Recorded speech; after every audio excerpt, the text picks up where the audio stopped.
Hello all. इस video में हम देखते हैं कि जब शेयर्स प्रीमियम पे इशू होते हैं तो उसकी फोर फीचर की एंट्री कैसे होती है। थोड़ा इसमें दो चीज़ें आती हैं, थोड़ी सी टेक्निकल चीज़ है। और शेयर जब पार पे इशू होते हैं तो फोर फीचर की एंट्री क्या होती है, ये तो हमने पिछली कुछ वीडियोस में देख लिया है। तो जब शेयर्स प्रीमियम पे इशू होते हैं तो इशू फोर हम हमारा टॉपिक क्या है? Four feature of shares issued at premium. तो ये है for feature of shares issued at premium. तो इसमें क्या है, दो केसेस बनते हैं। दो केसेस कौन से बनते हैं? फॉर एग्जांपल मान लो आपने एप्लीकेशन पे मंगाया है 3 रुपये, अलॉटमेंट पे मंगाया है 2 रुपये, और 2 रुपये प्रीमियम है। यानी कि अलॉटमेंट पे टोटल कितना मंगाया है? 4 रुपये मंगाया है। और फर्स्ट कॉल पे मंगाया है 3 रुपये, और सेकंड एंड फाइनल कॉल पे कितना मंगाया है? 3 2 5 और 3 8, तो टोटल 10 रुपये होता है। ठीक है, हम मान लेंगे 10 रुपये का शेयर है। तो 3 2 5 और 3 8 और 2 10, तो सेकंड कॉल भी 2 रुपये की हो गई। ठीक है। तो जब हम इशू करते हैं प्रीमियम पे और फिर फॉरफिट करते हैं तो इसके दो केसेस बनते हैं। दो केसेस कौन से बनते हैं? वैन प्रीमियम, प्रीमियम को हम बोलते हैं securities premium. When security premium amount is received. और दूसरा केस बनता है when securities premium account premium amount not received. तो जब प्रीमियम का पैसा आ जाता है तो आप फोर फीचर की एंट्री कैसे करते हो? तो फोर फीचर की एंट्री कैसे करते हो जब प्रीमियम का पैसा आ जाता है? ये तो सिंपल है। आप ऐसे करोगे जैसे कि आप पार पे इशू किए हैं और उसको फॉरफिट कर रहे हो। तो शेयर कैपिटल अकाउंट डेबिट लिखते हो, शेयर कैपिटल अकाउंट डेबिट। ठीक है। तो नंबर, कितने शेयर फॉरफिट कर रहे हो? Number of shares forfeited. ठीक है। इसको किससे मल्टीप्लाई करोगे? कॉल्ड अप कैपिटल से। ठीक है। तो आप कॉल्ड अप कैपिटल से मल्टीप्लाई करोगे इसको। उसके बाद क्या लिखोगे आप? क्या नहीं आया? तो क्या नहीं आया, तो मैं क्या लिख दूंगा यहाँ पे? Calls in arrears. ठीक है। और फिर जो आ जाता है वो फॉरफिट हो जाता है, तो एंट्री क्या हो जाएगी? To share forfeited account. ठीक है। तो मान लो ये जो मैंने ऊपर बताया गया है, एप्लीकेशन पे 3 रुपये, अलॉटमेंट पे 2 रुपये और 2 रुपये का प्रीमियम। तो इसी क्वेश्चन में अगर मैं बोलूं कि फर्स्ट कॉल और सेकंड कॉल नहीं आई, फर्स्ट कॉल नहीं आई और सेकंड कॉल नहीं आई, नॉट रिसीव्ड। तो इस केस में फर्स्ट कॉल और सेकंड कॉल नहीं आई, इसका मतलब क्या है? प्रीमियम तो अलॉटमेंट पे था। तो जब प्रीमियम अलॉटमेंट पे था तो वो आ गया है, तो ये वाला केस बन जाएगा। तो इसमें आप एंट्री कैसे करोगे? इसमें आप एंट्री करोगे शेयर कैपिटल अकाउंट डेबिट,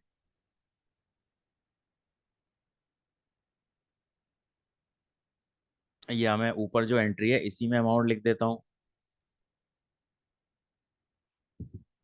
तो आप एंट्री करोगे इसमें share capital account debit. Share capital account मतलब कितने शेयर है, मैं मान रहा हूँ कि एक ही शेयर है। और कॉल्ड अप कितना हो गया? कॉल्ड अप तो सारा ही हो गया। जब फर्स्ट और सेकंड कॉल नहीं दी है तो नहीं दी है, इसका मतलब क्या है? मंगा ली गई है। तो कॉल्ड अप कितना हो गया यहाँ पे? 10 रुपये। तो शेयर कैपिटल 10 रुपये से डेबिट हो जाएगा। फिर call in arrears. Call in arrears कैसे निकालोगे? एक शेयर पे कितना पैसा नहीं आया? फर्स्ट कॉल नहीं आई और सेकंड कॉल नहीं आई, 5 रुपये नहीं आए। तो मैंने क्या लिख दिया? कॉल्स इन एरियर्स में 5 रुपये। तो फॉरफिट कितना होगा? फॉरफिट भी 5 रुपये होगा। ठीक है। तो यहाँ पे ये एंट्री ऐसे होगी अगर आपका प्रीमियम का अमाउंट ऑलरेडी आ गया है। अब दूसरा केस क्या है? तो दूसरा केस क्या है? दूसरे केस में जब प्रीमियम का अमाउंट नहीं आया है, ठीक है, तो अगर इसी क्वेश्चन में देखूं कि अगर, अच्छा पहले तो इसकी एंट्री देख लेते हैं क्या होता है। तो यानी कि यहाँ पे लिखते हैं शेयर कैपिटल अकाउंट डेबिट। फिर जब प्रीमियम नहीं आया है तो हम क्या है, प्रीमियम को भी रिवर्स करेंगे। ठीक है, तो यहाँ पे क्या आ जाएगी दूसरी एंट्री? Securities premium account debit. ठीक है, और फिर क्या क्या नहीं आया? To calls in arrears account, और उसके बाद जो फोरफिट हो जाता है तो वो फोरफिचर अकाउंट में चला जाएगा, शेयर फोरफिटेड अकाउंट। ठीक है, तो यानी कि अगर मान लो यही क्वेश्चन है, ये क्वेश्चन क्या है आपका, एप्लीकेशन पे 3 रुपए, अलॉटमेंट पे 2 + 2 इज इक्वल टू 4, और फर्स्ट कॉल पे और सेकंड कॉल पे कितना कितना है, 3 रुपए और 2 रुपए। तो ये हो गया 10 + 2। ठीक है, तो आपको जब भी इस तरीके से लिखना है रफ में, तो आपको क्या है, कैपिटल का पार्ट अलग लिखना है और प्रीमियम का पार्ट आपको अलग लिखना है। ठीक है, तो अब इस क्वेश्चन में क्या है, इस क्वेश्चन में क्या बोला गया है इन्होंने, कि आपका अलॉटमेंट भी नहीं आया है। तो जब अलॉटमेंट नहीं आया है इसका मतलब क्या है, कि सिर्फ एप्लीकेशन आया है। ठीक है, तो इसमें अलॉटमेंट भी नहीं आया है, फर्स्ट कॉल भी नहीं आया है, और सेकंड कॉल भी नहीं आया है।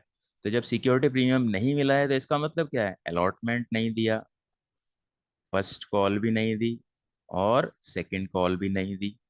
ठीक है, तो अब ये केस है आपका। तो अब इसमें क्या क्या अमाउंट आप भरोगे? तो शेयर कैपिटल अकाउंट को डेबिट कितना करोगे?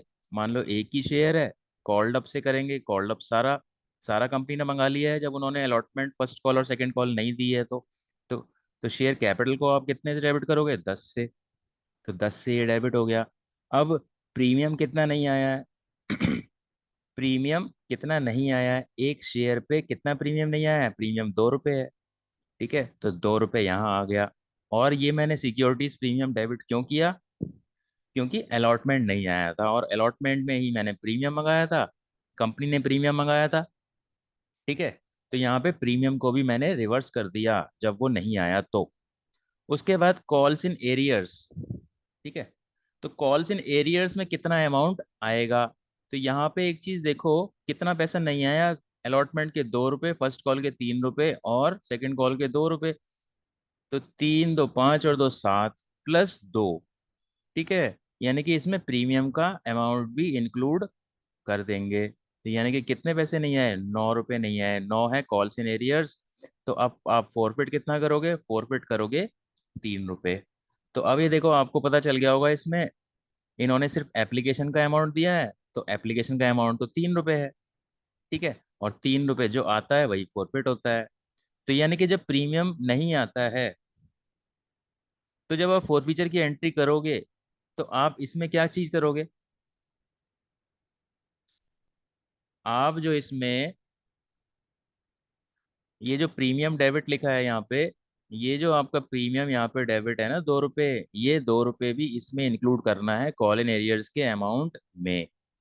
ठीक है, तो ये चीज आपको ध्यान रखनी है। यानी कि जब प्रीमियम नहीं आता है तो प्रीमियम को तो डेबिट करते हैं, लेकिन प्रीमियम के बाद जब कॉल इन एरियर्स लिखोगे, तो कॉल इन एरियर्स में भी वो प्रीमियम का अमाउंट इंक्लूड होगा।